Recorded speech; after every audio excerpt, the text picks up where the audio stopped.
আমি একজন মানে ক্ষুদ্র চাষি হিসাবে আমি এই ধানের মধ্যে সর্ষে দিয়ে নতুনভাবে চাষ করার পদ্ধতি তৈরি করেছি। এই ধান কাটার 4 দিন আগে আমি শস্যগুলো আঁচাটের মধ্যে ছড়িয়ে দিই। ছড়িয়ে দেওয়ার পরে 4 দিন পরে ধানটা কেটে দিলাম, শস্যের 2 পাতা করে হয়ে যায়, তাতে ধান রাখলেও শস্যের কোনো ক্ষতি হয় না।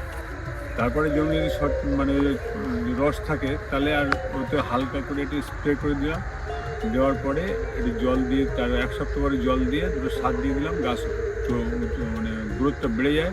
বেড়ে যাওয়ার পরে আর একবার করে আমি স্প্রে করে দিই। অনেক কম খরচে এই চাষটা করি আমি।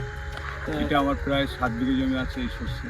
7 বিঘে জমি আছে। এটা করলে আমাদের কৃষক বন্ধুদের কি কোনো রকম অনেক সমস্যা আছে? উপকৃত, অনেক কম খরচে অনেক বেশি ফলন পাবে। তো অনেকেই যে ভাবে যে ধান কাটার আগে যদি আমি সর্ষেটা বুনি মুসুরের মতো, তাহলে যখন আমার ধান কাটার পরে যখন আমার মানে ধান কাটতে যাবো যখন, তখন পা দিয়ে তখন চারাটা মাড়ানো হয়ে যাবে, না, সেটা কি হয়? সেটা তো মেশিনই কাটা, মেশিনই কাটা। কিছুই হবে না।